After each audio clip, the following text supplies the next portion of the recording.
നമസ്കാരം. എന്തുകൊണ്ടായിരിക്കും അമേരിക്കയും ഇറാനും തമ്മിലുള്ള യുദ്ധം ഉണ്ടാവാനുള്ള കാരണം? ഇറാൻ വലിയ തോതിലുള്ള അണുവായുധങ്ങൾ ഉണ്ടാക്കാൻ ശ്രമിക്കുന്നുണ്ട്. വലിയ തോതിലുള്ള ബാലിസ്റ്റിക് മിസൈലുകൾ ഉണ്ടാക്കാൻ ശ്രമിക്കുന്നുണ്ട്. ഇത് ഇസ്രായേൽ പോലുള്ള രാജ്യങ്ങൾക്ക് വലിയ തോതിലുള്ള ഭീഷണിയാണ്. ഇതാണ് അമേരിക്കയും ഇറാനും തമ്മിൽ യുദ്ധത്തിനുള്ള ഉണ്ടാവാനുള്ള സാധ്യത. റഷ്യയും ഇറാനും തമ്മിൽ സഖ്യമായിട്ടാണ് ഇവർ വലിയ തോതിലുള്ള ബാലിസ്റ്റിക് മിസൈലുകളും വലിയ തോതിലുള്ള അണുവായുധങ്ങളും ഉണ്ടാക്കുന്നത്. എന്തായാലും ഇറാൻ അണുവായുധങ്ങൾ ഉണ്ടാക്കുന്നത് നിർത്തണമെന്ന് തന്നെയാണ് അമേരിക്ക ആവശ്യപ്പെടുന്നത്. ഇറാൻ ഇതിന് വഴങ്ങുന്നില്ല. ഇതാണ് യുദ്ധത്തിനുള്ള കാരണങ്ങൾ. ഇത് ഒന്നാമത്തെ ചർച്ച നടന്നു, ഒരു പരിഹാരവും ഉണ്ടായിട്ടില്ല. രണ്ടാമത്തെ ചർച്ച നടന്നു, ഒരു പരിഹാരവും ഉണ്ടായിട്ടില്ല. മൂന്നാമത്തെ ചർച്ച ഫെബ്രുവരി 19 നടന്നു. അത് പരാജയപ്പെട്ടു.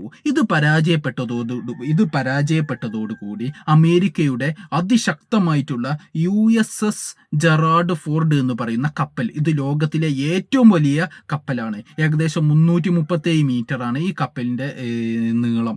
ഏകദേശം 75 യുദ്ധവിമാനങ്ങൾ വഹിക്കാൻ കഴിയുന്ന വലിയൊരു കപ്പലാണ്. ഏകദേശം 1,00,000 ടണ്ണ് കിലോ സാധനങ്ങൾ ഇതിൽ വഹിക്കാൻ കഴിയും. അത്രയും വലിയൊരു കപ്പലാണ്, യുദ്ധക്കപ്പലാണ്. ലോകത്തിലെ ഏറ്റവും വലിയ 1-ാം നമ്പർ കപ്പലാണ് USS ജെറാർഡ് ഫോർഡ് എന്ന് പറയുന്ന കപ്പൽ. ഇത് ഇറാന്റെ തീരത്തോട്ട് ഇവർ അയക്കുന്നു. ഫെബ്രുവരി 21 ഇവർ യുദ്ധം ചെയ്യുമെന്നൊക്കെ പ്രഖ്യാപിക്കുന്നു. ശനിയാഴ്ച യുദ്ധം നടത്തുമെന്നാണ് അമേരിക്ക പ്രഖ്യാപിക്കുകയും ചെയ്തു. ഡൊണാൾഡ് ട്രംപ് പരസ്യമായിട്ട് പറയുകയും ചെയ്തു. എന്നാൽ അമേരിക്കയുടെ സഖ്യരാഷ്ട്രമായിട്ടുള്ള Saudi Arabia, Qatar, UAE, Britain പോലുള്ള യൂറോപ്യൻ രാജ്യങ്ങൾ ഈ യുദ്ധത്തിനെ അഭിനയിപ്പിക്കുകയും ഈ യുദ്ധത്തിന് പിന്തുണ നൽകാതിരിക്കുകയും ചെയ്തു. ഇതോടുകൂടി അമേരിക്ക ഒറ്റപ്പെട്ടു. അമേരിക്ക ഇറാനെ യുദ്ധം ചെയ്യുന്നത് അമേരിക്കയുടെ രാഷ്ട്രങ്ങൾക്ക് ഇഷ്ടമില്ല. ഇസ്രായേൽ ഒഴികെ ഒരു രാജ്യവും അമേരിക്കയെ പിന്തുണയ്ക്കുന്നില്ല ഇറാനുമായിട്ടുള്ള യുദ്ധം. ഇത് അമേരിക്കയെ സംബന്ധിച്ചിടത്തോളം വലിയ തോതിലുള്ള സമ്മർദ്ദത്തിൽ പെടുകയും അമേരിക്ക പിന്നോട്ട് വഹിക്കുകയും ചെയ്തു. പിന്നീട് അമേരിക്ക പറയുന്നത്, ഞങ്ങൾ 4-ാം ചർച്ച 10-15 ദിവസത്തിനുള്ളിൽ നടത്തുമെന്നും ഈ ചർച്ച പരാജയപ്പെട്ടെങ്കിൽ മാത്രമേ ഞങ്ങൾ യുദ്ധത്തിലോട്ട് പോവുകയുള്ളൂ എന്നാണ് അമേരിക്ക ഔദ്യോഗികമായി പ്രഖ്യാപിക്കുകയും ചെയ്തു.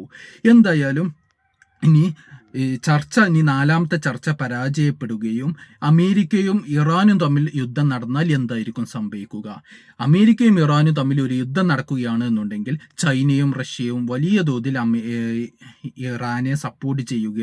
ഇറാനെ സപ്പോർട്ട് ചെയ്യാൻ സാധ്യതയുണ്ട് എന്നുള്ളതാണ് എനിക്ക് പറയാനുള്ളത്. എന്തായാലും ഇങ്ങനെ ഒരു യുദ്ധം നടക്കുകയാണെങ്കിൽ ലോകം വലിയ തോതിൽ സാമ്പത്തികമായിട്ട് പിന്നോട്ട് നിൽക്കുമെന്ന് തന്നെയാണ് പറയാനുള്ളത്.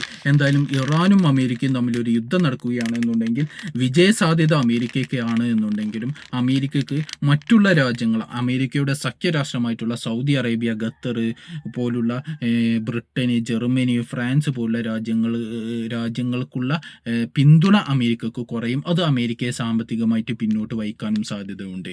എന്തായാലും നിങ്ങളുടെ അഭിപ്രായം കമൻറ്റ് ബോക്സിൽ രേഖപ്പെടുത്തുക. നന്ദി, നമസ്കാരം.